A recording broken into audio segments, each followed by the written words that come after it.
akka hin guddanneef hudhee qabe. Wangeela Maatiyos boqonnaa 13 lakkoofsa 7.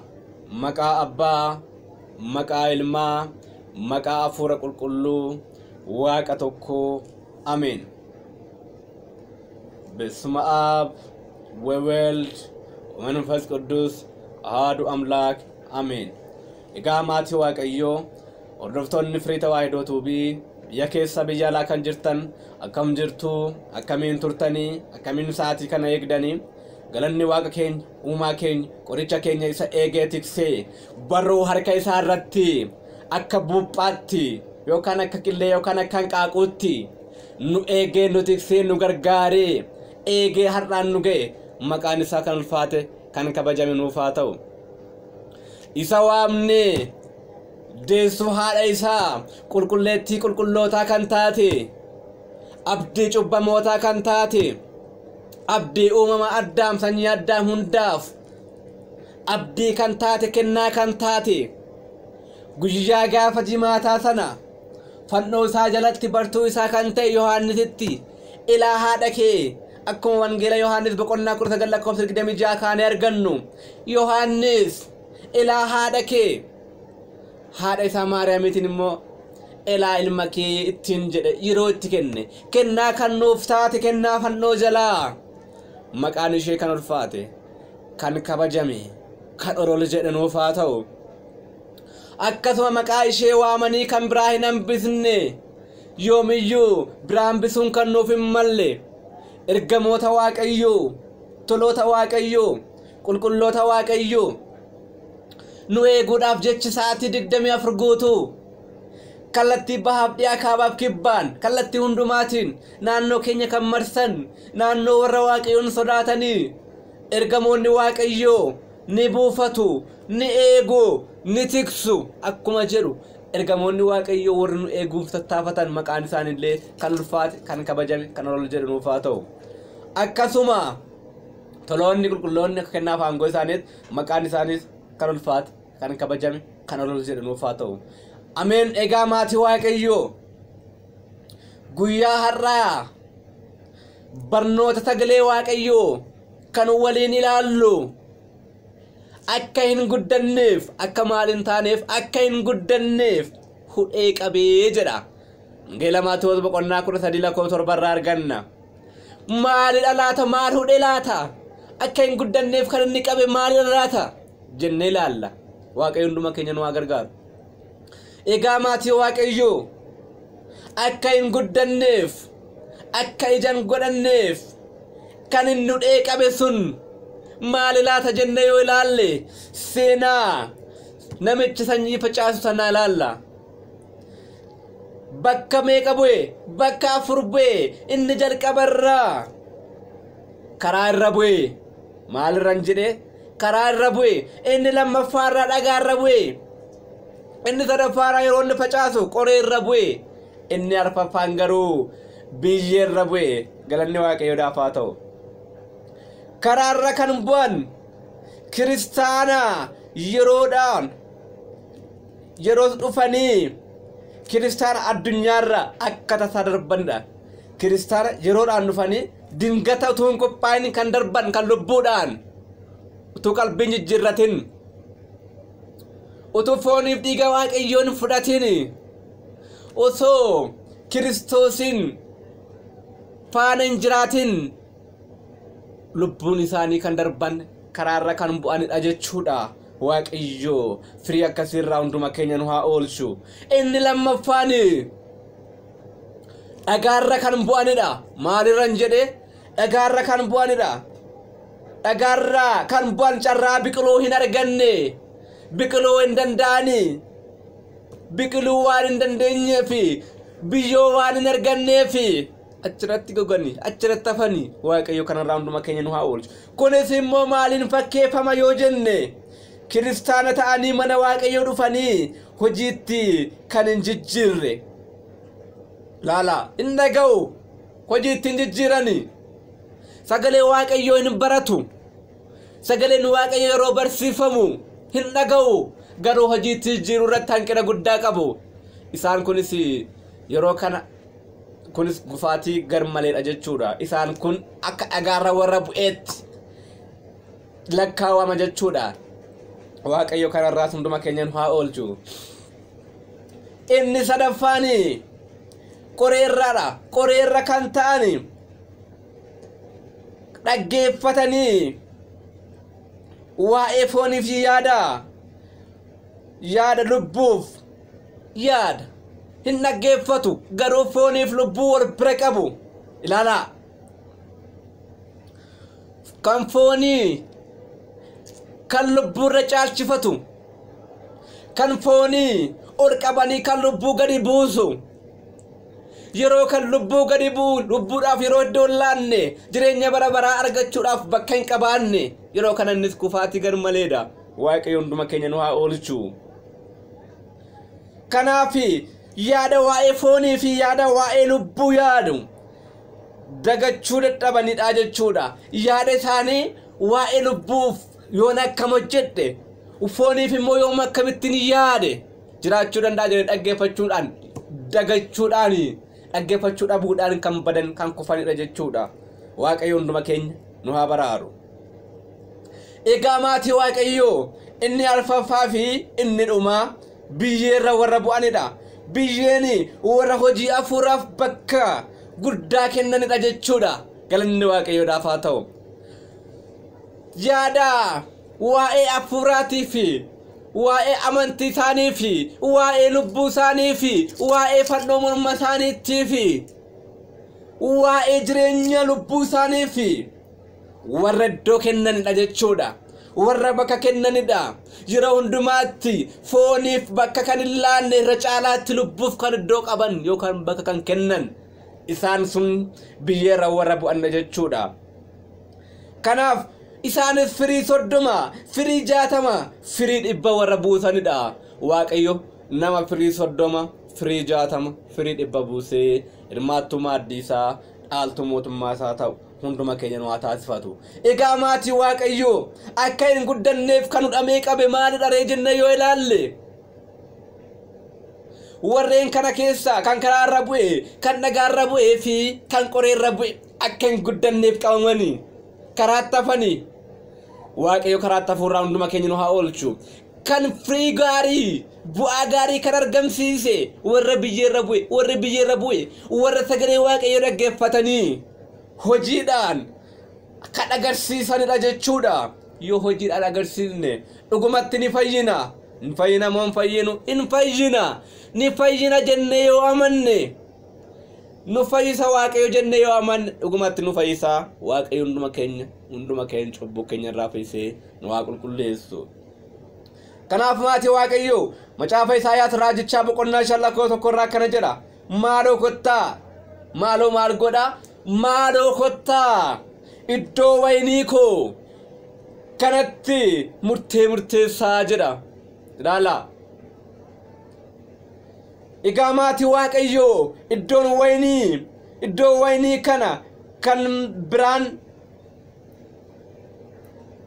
iddoon waynii kun waa'ee biqiltoonni dhaabe keessaa waynii sanaaf murteessuu jechuun gooftaan keenya qorichi keenya Yesuus Kiristoos gaafa dhufu murteedhaaf gaafa dhufu iddoo waynichaa irratti tokkoof kennaa nuuf kenneera. Kennaa keenya sanarratti immoo yoo jiraanne irra ta'e gara mootummaa isaatti yoo hin jiraanne yoo irraa gufanne ta'e gara bedda bara baraatti Waaqayyo kanarraa hunduma keenya nu haa oolchu. Egaa maatii Waaqayyo iddoon waynii kanaa kan biraan kan balleessan badii isaaniin kan gaarii godhan gaarummaa isaaniitinidha. Abbaan waynichaa eenyu jennee yoo ilaalle abbaan waynichaa gooftaa keenya qoricha keenya Yesuus Kiristoosidha jechuudha. Maqaan isaa kan ulfaate kan kabajame kan ol jedhu nuuf haa ta'u. Egaa maatii Waaqayyo abbaan waynichaa warra hojii isaanii hin qorrobde gara kootti deebiti jedheen eegaa jira. Wayyoo ilaala warra badeef akkana jedha. An gara kootti ganaa deebiti jedheetan eegaa qalbii jijjiiradhu jireen guyyaa siif kenna guyyaan siif kenne kanatti atoo gara kootti hin deebine wayyoo jedhetu Waaqayyo gooftaan keenya firee yemmuu nurraa dhabu ni gadda yeroo kana abbaan waynichaa baay'ee gadda maaliif firii gaarii nurraa eege firii gaarii nurraa yemmuu dhabu Waaqayyo nutti gadda har'as hojii gaarummaaf baane hojii dabaa keessatti hojii yaraa keessatti hojii badii keessatti yoo argamne Waaqayyo nutti gadda moo nutti hin gaddu nutti gadda akka Waaqayyo nutti hin gaddineef hojii gaarii hojjennu ka hojii gaarummaa hagoonu gara Waaqayyootti deddeebinu deebi'uu qofa miti lapheedhaan yoo ta'e dhugumatti ni fayyina garuu lapheedhaan hin deebinu miillumaan haati abaluun naxxiif abbaan abaluun deemaaf yoo deemna ta'e dhugumatti ni kumna ni banna Waaqayyo badii akkanaarraa hunduma keenya nu haa oolchu kanaaf Waaqayyo abbaan keenya uumaan keenya qorichi keenya Yesuus Kiristoos yemmuu nu waamu ganama haa dhufu guyyaa haa dhufu galgala haa dhufu yeroo nu waamu abbaa waynichaa firii gaarii nurraa barbaada hojii gaarummaa nurraa barbaada hojii gaarummaa yoo goonedha wanta gaarii yoo raawwannedha kan nuti fayyinu dhugumatti kanan goonu taanaan hin banna Waaqayyo badiisa irraa hunduma keenya badiisa lubburraa nu haa oolchu ameen maatii Waaqayyo hunduma keenya nu haa baraaru Waaqayyo hunduma keenya nu haa oolchu baay'ee ulfaata yerichi yeroo gooftaan keenya wayyoo ittiin jedhe warri Yerusaalem yaa gooftaa koo waggaa tokko ilaala yaa gooftaa koo waggaa tokko ilaala achi nu biti yeroo isaan jedhan warri murteef taran haadha keenyadha ergamootadha qulqullootadha warri murteedhaaf ta'ani murteessuudhaaf warri tarree ta'ani hojii keenya kan laalani Waaqayyo faana kan reeranii gaafa murteessara dhufani haadha keenya haadha barabaraa kan taate qulqulleettii qulqullootaa kan taate abdii ijoollee Addaamin kan taate deessuu haadha Waaqayyo anaafis haadha isiniifis haadha kan taate dubroo Maariyaamidha yeroo kana haati keenya dubroon Maariyaam qulqulloonni Waaqayyo toloonni Waaqayyo warri murteef dhufanidha jechuudha warra nu araarsanidha egaa maatii Waaqayyo muree gatuuf kan ture ilaala gooftaan keenya qorichi keenya Yesuus Kiristoos muree gatuuf kan ture gooftaan hin dhiise maaliif isa booda biqiltuun sun firii gaarii buuse dachaadhaan bareedee jedha galanni Waaqayyoof haa ta'u Waaqayyos muree gatuuf kan ture ergamoota isaatiin araarsummaa tolootaatiin kadhannaa haadha isaatiin kan muree gatuuf ture dhiisa kadhannaa haadha keenyaatiin har'a Waaqayyo balleessaa keenya badii keenya hundumaatu nutti lakkaa'in har'aan nu ga'eera galanni Waaqayyoodhaaf haa ta'u deessuu haadha isaa dubroo Maariyaam toloota Waaqayyo qulqulloota Waaqayyo maqaan isaaniif kan ulfaate kan kabajame kan ol jedhanuuf haa ta'u inni kan biraan tokkoffaa Phexros boqonnaa 4:3 akkana jedha ilaala hamaa raawwachuudhaan cubbuu hojjechuudhaan barri nuti dabarsine sun nugaa ilaala bara nuti balleessaa raawwachuudhaaf tattaafachaa turre bara nuti badiidhaaf miilli keenya tarkaanfachaa ture nugaa amma gara Waaqayyootti adeeminu jedha egaa maatii Waaqayyo maarree har'as bara nuti yakkaa jirru bara nuti balleessaa jirru sun nugaa bara nuti hamaa walitti yaadaa jirru sun nugaa gara Waaqayyootti adeeminu ka gara Kiristoositti yoo deebine Kiristoos gara keenyatti deebi'a yoo isa faana jiraanne isaaf amanamne dhugumatti ni fayyina kanaachi gumatti korraas yookaan shaamaa gaanii keessaa taana waaqayyo kanarraa nu haa oolchu achi keessaatti nifti addunyaa bakkeetti hin beekamu kiristaanummaan keenya takka akkas hin taane maatii waaqayyo har'as baay'een keenya dhugaa utuu jiru dhugaa waaqayyo beeku dhugaa ijji waaqayyo nu argu waaqayyo nu argu jennee yeroo dabaatti raawwachaa jirru ni baay'ata dhugumatti waaqayyo garuu guyyaa eega malee nan balleessu yookaan na balleessa jettee utuu yaadin waaqayyo guyyaa tokko si balleessuuf jira nu balleessuuf jira hamaa namarratti gaa yoo anna taanaani dhugaa jiru owwaallee ragaa sobaatiin nama balleessuun mari'anna taanaan dhugumatti ragaa sobaatiin warri namarratti mari'atanis bor jireenyi isaaniin bada bori jireenyi isaaniin bada bori haadha ragaa sobaadhaan namatti matakkarta bor garuu jireenya keetti sillaaseen ibidda godheessu guba waaqayyo hunduma keenya nu haa oolchu har'a baay'een keenya karaa ittiin nama balleessu nu mari'anna injiruure har'asi inni kaan karaa ollaaniidhaani dhugaa baay'ee nama gaddisiisa suuraa nama gaafata maaliifi suuraadhaan yoo hojjetesi homaa tokko wanta na gochuu danda'u hin jiru maaliif waaqni koo uumaan koo nan kennu nan gatu harka isaatii nan qabamee jira baay'ee ulfaata dhugaa ani yeroo darbee jechuudha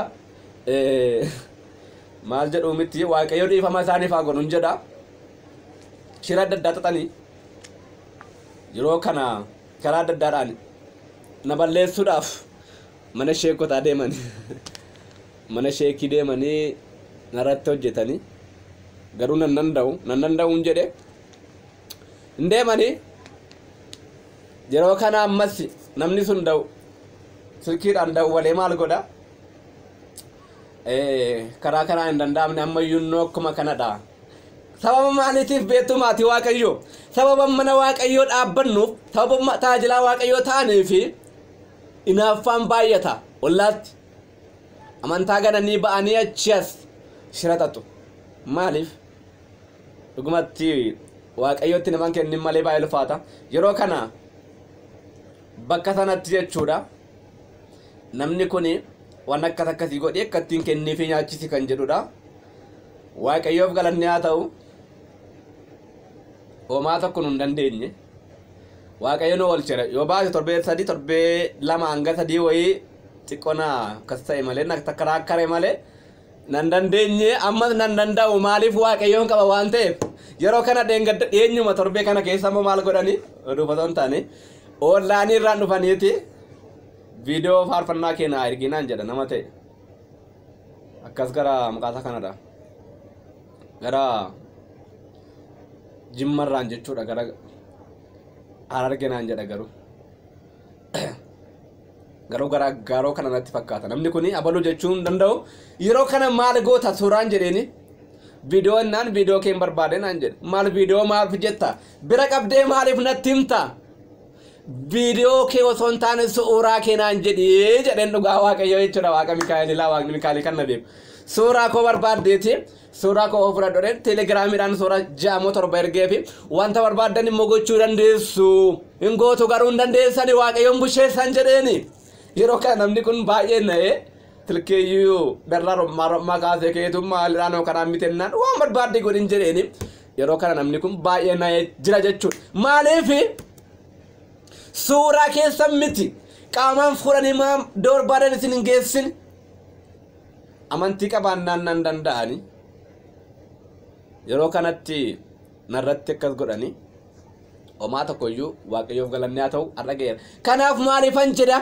shira kan namatti xaxan lubbuu nama baasuudhaaf har'as jechuudha shira karaa adda addaadhaan kan lubbuu namaa gaadu baay'ee ulfaata kanaaf lubbuu koof lubbuu eenyu kan baasu waaqayyo gaafa kaa'ee baasa kanaaf adaraa maatii waaqayyo isiniin jedha shira akkamiin sodaatina amantiidhaan dhaabbadhaa jabaadhaa jechuudhaafan seenaa kana isiniif ibse dhiifama kanaaf maatii waaqayyo hamaa raawwachuun homaa nuun fayyaduuti waan gaarii tokko haa goonu. Wanta dhugaa owwaaluudhaan ragaa sobaadhaan kan namarratti ijaaramu yoomiyyuu jireenyi isaan diigama. Jireenyi isaa Sillaaseen hin diiga. Ammas sanaan Sillaaseen kan ragaa sobaadhaan jireenyi namaa diiguuf namatti mari'atu Sillaaseen jireenya isaa diigu. Hin diiga. Maaliif an jedheef osoo hin taane gatii isaanii argata namni. An abaaruuf yookaan balleessuuf osoo hin taane gatii dadhabbii isaa yookaan gatii waan hamaa sanaa ni argata. Hamari'atu amma hamari'atu malee ni argata. Hunduma keenya akka hojii keenyaatti Waaqayyo nuuf laata jechuudha. Kanaaf hojii dabaa raawwachuurraa of eegnu. Inni biraan tokkoffaa Qorontos boqonnaa 6 lakkoofsa 16 yeroon fayyinaa har'a keessaa mo'amma. Egaa maaloo obboleessa jibbuudhaan walirratti ka'uudhaan gadi nu harkisaa kan jiru nu ga'a. Amma garuu gara isaatti adeebinu ka yoo gara isaatti deebine dhugumatti jireenya arganna. Yoo gara isaatti deebine dhugumatti fayyina arganna. Eenyu biraa? Waaqayyo biraa. Nama biratti hadheeffamuu dandeenya. Nama biratti jibbamuu dandeenya. Nama biratti hari'atamuu dandeenya. Waaqayyo garuu gonkumaa akka hojii keenya keessa laphee keenyaa beeka waan ta'eef hunduma keenya iyyuu nu haa qulleessu. Hanqina maatiin nan nyaadhaan nama nyaatti hannaaf warri bobba'anis guyyaa eega malee Waaqayyo nan balleessu jetteen eegin. Waaqayyo guyyaa eega. Waaqayyo yeroo eegee immoo raawwata. Wanta raawwachuuf ka'e immoo buudatti hin deebi'u. Ragaa sobaadhaanis maaliinis taanaan Waaqayyo guyyaa eega malee dhiifama naaf godheera. Bor gaabbiin gala'u akkasa dha'u akkana dha'u akkasi jette koo maaloo koo abbaa koo haadha koo jechuun hin jiru gaafa sana. Ammumaa qolloofnu ammuma deebinu hin jira. Kanaaf maatii Waaqayyo homaa tokko sodaatina. Jabaadhaa, dhaabbadhaa, amantii qabdaniin jabaadhaa. Waaqni keenya jabina isaa nuuf haa kennu. Jabinaan humna hin qabnu nuti isa malee inni humna keenya. Waaqni keenya fayyisaadha, eegaadha, tiksaadha, ilmaan namaa geggeessaadha. Deessoo haati isaa Dubroon Maariyaam waadaadha nuufi. Dhugumatti sababa fayyinaadha. Sababa fayyina koo Maariyaam haadha koo kan jedhameef kanaaf dhugumatti sababa fayyina keenyaadha. Haati keenya Dubroon Maariyaam jechuudha. Kanaaf maatii Waaqayyo haa jabaannu, haa dhaabbannu, haa cimnu amantaa keenyaan jechuun barbaada. Shakkii tokko hin qabaatina. Lapheedhaanis hin raafaminaa. Jecha yeeyyotaadhaanis hin sossobaminaa. Kun dhaamsa koodha. Haa cimnu amantaa keenyatti. Waaqni amantaa keenyaan cimsee nu haa dhaabu. Waaqni kakaasee nu jalqabsiisee nu xumursiisee nu barsiisee nu gorsee nu dheekkame. Maqaan isaa kan ulfaate kan kabajame kan ol jedhe nuuf haa ta'u. Ameen. Maatii Waaqayyo toloota qulqulloota deessuun haadha Waaqayyo maqaan isheellee kan ulfaate kan kabajame kan ol jedhe nuuf haa ta'u hanga bara baraatti. Ameen. Galanni Waaqayyoof haa ta'u jecha. Egaa maatii Waaqayyo firii tawaahidootu bini hojii isaa dhaabee osoo hin taane guyyoota murtaa'eef xiqqoo adda kutee ture. Amma garuu bifa addaatiin qophii addaatiin qabatee kan dhufaa jirudha jechuudha. Hojii meeshaalee barbaachisoo ta'an guguuttatee bifa addaatiin qophaa'ee isin biraan ga'uufidha jechuudha. Kanaaf yeroo dhiyootti wanta hundumaa guutuudhaan isin biraan geenya.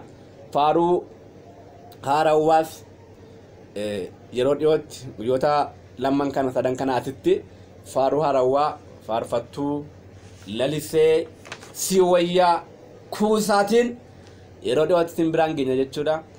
Faaruu haaraa hedduudha kan ijoollee faarfataa Naa'ol Abbabee faarfattoota hedduudha kan natti kennanii jirani. Yeroo dhiyootti hundumaa isin biraan hangaa. Kanaaf isin immoo gammachuudhaan dhaggeeffadhaatii sheer waliif godhaatii firii tawaahidootu jajjabeeffadhaan jira. Galanni Waaqayyoof haa ta'u. Toloota Waaqayyoo qulqulloota deessoo haadha Waaqayyoo hundumaa maqaan isaanii kan ulfaate kan kabajame nuuf haa ta'u. Baay nagaan tura.